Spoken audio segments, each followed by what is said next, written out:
What is good, everyone? My name is OJ and welcome to the PE chat video. Today we're going to discuss the Nintendo Switch and part 1 of the 8 most interesting things that Time has talked about when it comes to Nintendo Switch. So recently, Time sat down with Nintendo director Shinya Takahashi and Switch producer Koizumi to talk about the company's forthcoming hybrid mobile/TV game console, the Nintendo Switch. The launch is fast approaching on March 3rd for $299 here in the US, and they focused on a lot of different things when it comes to this, and I felt that this piece was absolutely fantastic. Shout outs to Waifu Status over there on Twitter, Emily Rogers, who linked this, and I just felt that it was a great article to talk about. There's so much content here, so I'll definitely be talking just about a few parts that I like, and then I'll also go over the rest of it in other videos. I want to start off with what they talked about when it comes to the Nintendo Switch's life cycle. So here's what they had to say on that. Quote, "It is Nintendo Switch,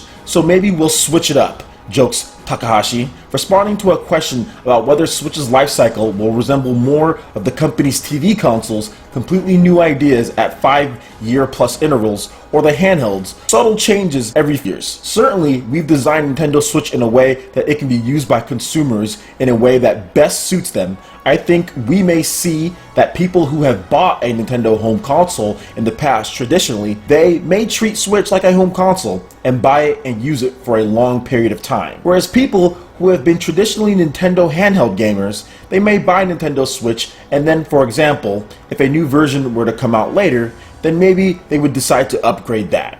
Or, for example, because you can take the Joy-Cons off the system, then I guess that leaves open the possibility of something else that might get attached. There's obviously a lot of different development that we could look into from that perspective as well. We're hoping that the Nintendo Switch will be a system that will be the constant in your gaming life, adds Koizumi. Whereas previously, you would play certain things on your home console and then certain things on your handheld. Our hope is that the Nintendo Switch can be the system that bridges both of these and becomes the constant system that you're always using. And I want to stop it right there, just because there's a lot of people saying, oh, well, Nintendo's considering a Nintendo 3DS successor. They're going to be doing that. They're going to have two different... No, listen guys, Nintendo is just keeping options open. They're a business. The 3DS was a successful line for them. Of course they're going to say we're going to consider something. Everything's on the table. They've probably already developed multiple different iterations or different prototypes that they could do for a 3DS successor, but that doesn't mean they're going to do it. And this statement right here pretty much just proves that. They want one constant thing in your life, and if they were able to do a Nintendo 3DS successor, I can guarantee you that it would be compatible with all Switch games, or otherwise it splits the division again. It splits their user base again, and you're going to run into a Wii U and 3DS situation to where you have completely different software. So I doubt Nintendo's going to make a true 3DS successor, and if they do, it's going to be something that's compatible with all Nintendo Switch games, because that statement right there, these are the people who pretty much made the Switch and that are helping run Nintendo's future, pretty much said they want one device for you to bring together the handheld and the home console, and it's constant, and that's what they're going to do. They're going to do that because that's probably the best business decision for them. Now let's continue on here. Koizumi envisions scenarios in which you say you wake up in the morning and maybe find some time to play a game on your TV while eating breakfast. Then you bring the Switch with you on your morning commute to work or to school. And then you're coming back home and your commute and you're sitting in the bath enjoying a game, he says. He believes that the Nintendo Switch can achieve this. Then it might hasten the demise of the split between home console versus handheld. Certainly, I'm sure you're very busy, and I'm very busy, and maybe we don't have as much time to play games as we would like. I'm going to talk about that in a little bit, continues Koizumi. But my hope is that with Nintendo Switch being a system that you can play at home and bring with you, you're going to be able to find more of those moments where you're able to play games that we all enjoy and be able to enjoy them much more. So this is something that I've talked about quite a bit. My life from when I started doing PlayerEssence at the beginning of PlayerEssence compared to how it is at this point is completely different, whereas a lot of people's lives have not changed. I have become a father in that time period. I pretty much have gotten another degree in that time period. I have worked multiple jobs, but now I finally settled into a career. I've purchased a house. There are so many different things from when I first started doing PlayerEssence to this point to where, I'm growing up.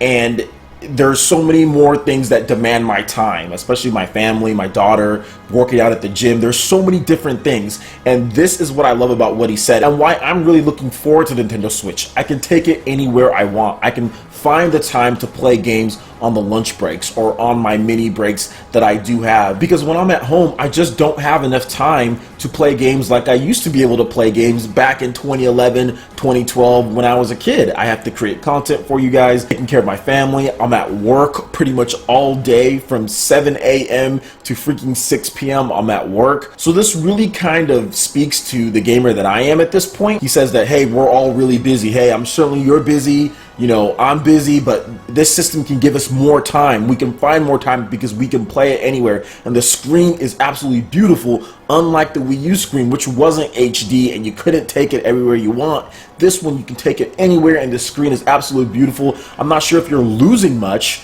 when it comes to visual quality or anything when you take it off the big screen, because you have a portable HD screen right there. So I really like that fact, and I think that he's right on with a lot of people, especially Nintendo fans. If you grew up in the time period that I grew up in, we just don't have as much time to play games as we would like to, and this Nintendo Switch really speaks to me as a little bit of an older gamer and someone with the family. So I'm really excited for that feature, to be able to take it to work so I can play on my lunch breaks. Now I'm just sitting there on my phone dabbling around, so this Nintendo Switch will definitely be played in that time period. I want to move on to another thing that he talked about as far as the Nintendo Switch's potential hub for future peripherals or connective ideas. So he had this to say, quotations, because you can remove the controllers from the system, it opens up a lot of possibilities for expansion of what you're able to do with the controllers or what you're able to connect to the system, says Koizumi.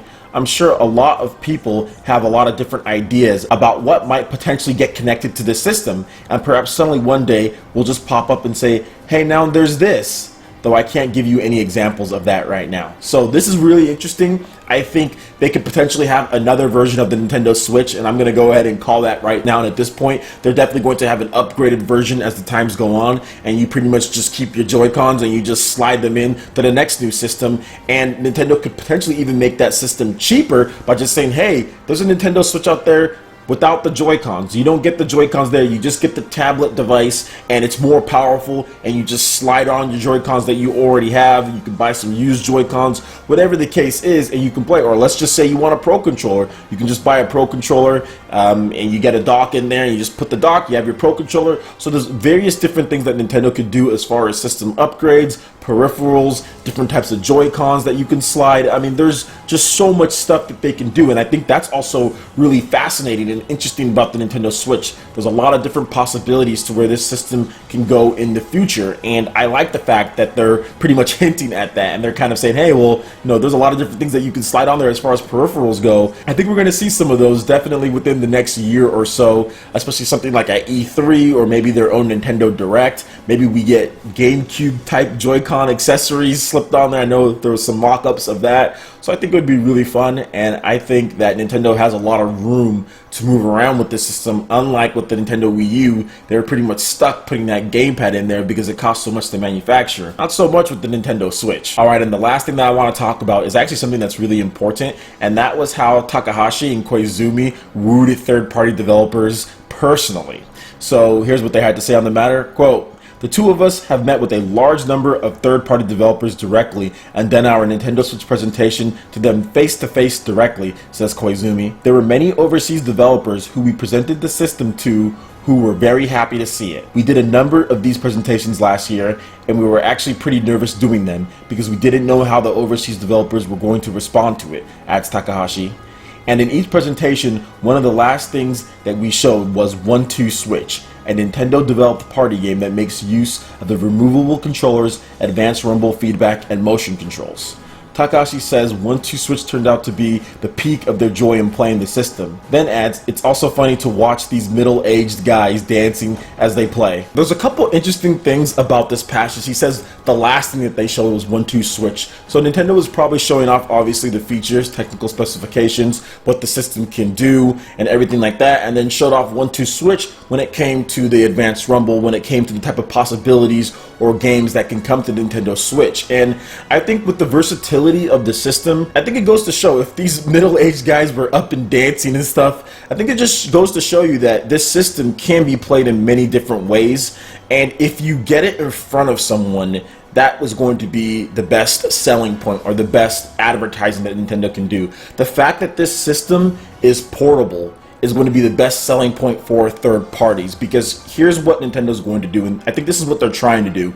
They want people to have the system, they want people to take the system out and play it, and then they want someone to say, what is that? What do you have right there? This is the same type of marketing that Apple, that many different tablet developers and companies have been using for years. It's the word of mouth marketing, which obviously all companies employ, but Apple, to be specific, like, they take these and they make these tablets in order to say, hey, what's that you have? Oh, that looks really sleek. What are you playing?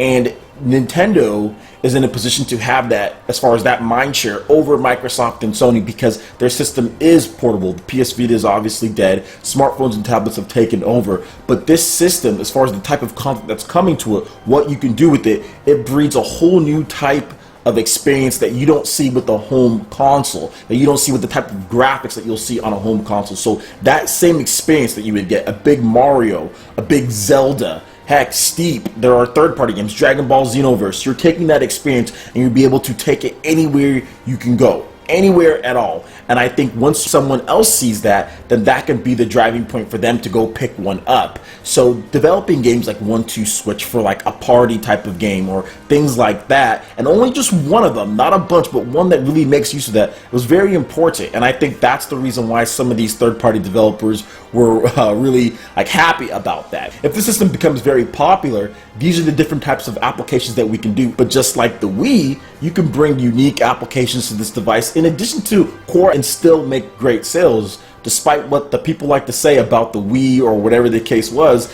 there were core games on there that sold very well. So I think that's what this system can bring about, in addition to being able to handle a lot of those other PC ports and PS4 and Xbox One games. So really what it comes down to for third-party developers, which is funny that people still don't understand this, especially people with like a lot of subscribers and stuff, they think that third-party support just like grows on trees when it comes to Nintendo. Things are different when it comes to Nintendo. It's not like Nintendo just says, oh, well, hey, can I have this game? And then the third-party developer's like, yeah, sure. No, it comes down to sales. That's going to be the biggest thing for Nintendo. They need to see a huge install base. They need to see what the system can do and how it's going to bring a lot of people into the system like the Nintendo Wii did. And once we get that, if we get that, then you're going to start to see more third-party developers jump on the board when it comes to Western developers. Now, Japanese developers, it's a different case. I definitely think they're going to hop on a lot sooner. I also feel that they got dev kits sooner than Western developers just because Nintendo's already there in Japan. So that's why we're seeing a little bit more Japanese support first and foremost than Western support. Whereas based on some of the news that came out, Western developers got their dev kits as far as fully functional and stuff last year, around the summertime. And I think E3 could be a very big turning point when it comes to third-party Western support, especially after the initial sales period of March, April, May, and then obviously into June, whereas there's E3. So yeah, I'm really excited to see what's next for Nintendo. I'm really excited to see just getting the system and being able to have a portable console being able to be played anywhere and launching with the biggest game probably of this year. I mean, it could be, well, one of the biggest games of this year, The Legend of Zelda